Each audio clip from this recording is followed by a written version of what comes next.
That was creepy as hell. What's over here? I'm not going inside. Sorry, but you're in my story now. How's it going, everybody? My name is SwingPoynt, and welcome back to the Stanley Parable. You thought it was over. You thought it was done. It's never over. It's never done. Which I think is actually what the Stanley Parable says on the loading screen.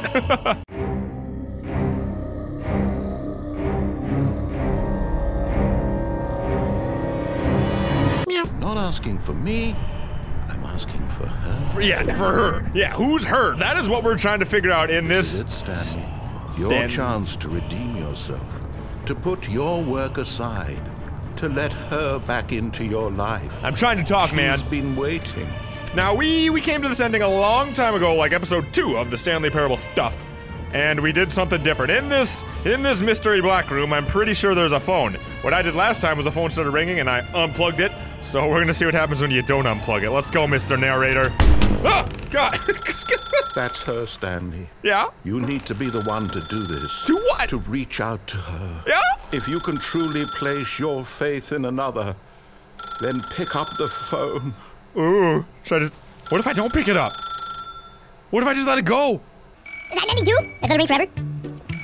Looking at you, phone. Looking at you. Guys, I don't want to pick it up now. I just want to let it go. Come on. What you gonna do, phone? You gonna keep going? Narrator, are you not gonna talk to me? Come on, this is something that would annoy you, right? Narrator, are you? Can I leave? No. Narrator. I know you're gonna talk to me again, man. I can let it ring all day. It's like my alarm clock. I don't wake up to that shit. I just let it go. Ring, ring, ring, ring, ring, ring. Come on, narrator. Fine.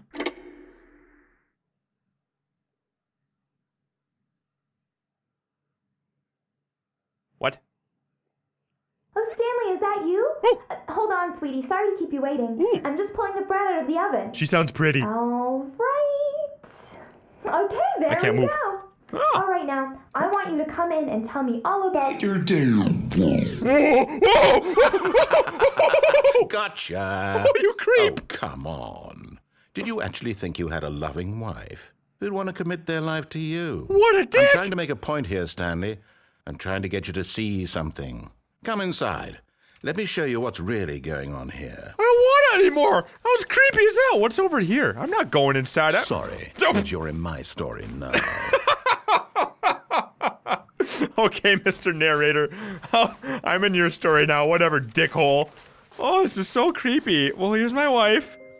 Nice tits. Okay, well, where am I? This is Ooh, a it's the very boss's sad room. story about the death of a man named Stanley. What? What? No, I'm not pressing R on my keyboard. I don't want to press R. Oh, God. What do I do? Oh, fine. Stanley is quite a boring fellow. Yeah? He has a job that demands nothing of him. Uh-huh. And every button that he pushes is a reminder of the inconsequential nature of his existence. He's so mean. Press 1, sure. Look at him there, pushing buttons, doing exactly what he's told to do. Now he's pushing a button. Now he's eating lunch. Now he's going home. Now he's coming back to work. Ooh. One might even feel sorry for him, except that he's chosen this life. Press M. See, now with the okay, now, we know a little bit about the Stanley Parable. The narrator is doing what he is told to, right? But in his mind, in his mind, he can go on fantastic adventures. From behind his desk, Stanley dreamed of wild expeditions into the unknown, fantastic discoveries of new lands. It was wonderful. And each day that he returned to work was a reminder that none of it would ever happen to him. Why is he so— oh, press 9 to watch TV. Let me sit down. Oh, there's no chairs. Whatever. Let's watch some TV. And so he began to fantasize about his own job. First, he imagined that one day Whatever. at work, he stepped up from his desk to realize that all of his co-workers, his boss, everyone in the building had suddenly vanished off the face of the earth.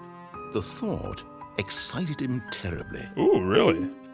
Press 8 to spend time with the boys, whatever that means. So he went further. He imagined that he came to 2 open doors and that he could go through either. At last, choice. It barely even mattered what lay behind each door. The mere thought that his decisions would mean something was almost too wonderful to behold. Press— where are the boys? I don't see the boys, man. Okay, now one thing that's really weird about the Stanley Parable is that a lot of it seems to hint on the idea of whether or not destiny is a thing. And whether or not you actually have any choice in anything or your life is already predetermined. It hits on that theme a lot. As he wandered through this fantasy world, there's shit everywhere. He began to fill it with many possible paths and destinations. She shit everywhere. Down one path lay an enormous round room with monitors and mind controls. Diarrhea! And down another was a yellow line that weaved in many directions, and down another was a game with a baby. And he called it the Stanley Parable.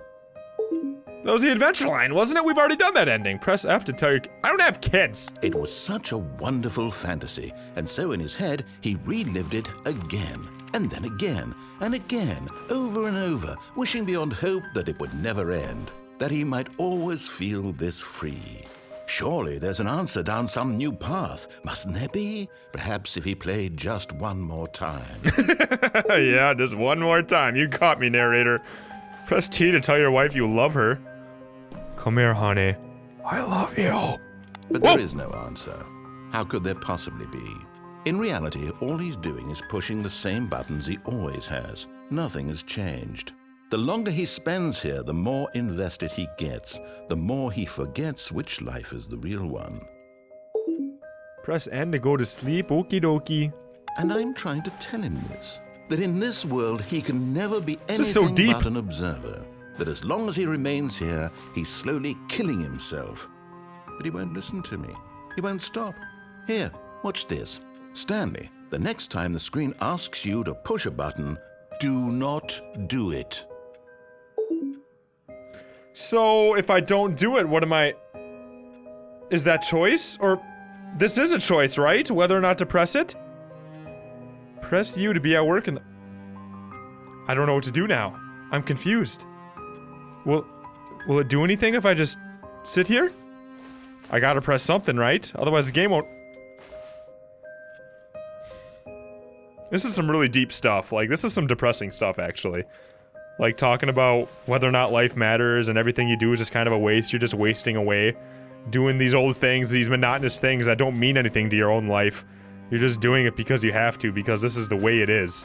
This is really sad stuff. You see? Can he just not hear me? How can I tell him in a way that he'll understand that every second he remains here, he's electing to kill himself? How can I get him to see what I see? How can I make him look at himself? Press E to question nothing. What? Okay. I suppose I can't, not in the way I want him to. But I don't make the rules. I simply play to my intended purpose. Yes. The same as Stanley. We knew this. We're not so different, I suppose. I'll try once more to convey all this to him. I'm compelled to. I must. Perhaps, well, maybe this time he'll see. Maybe this time. And I tried again. And Stanley pushed a button. Oh, no. And I tried again. And Stanley pushed a button. And I tried. Where'd it go? I didn't press anything. No way that's it. Oh, come on! Am I dead? Is that it? What the...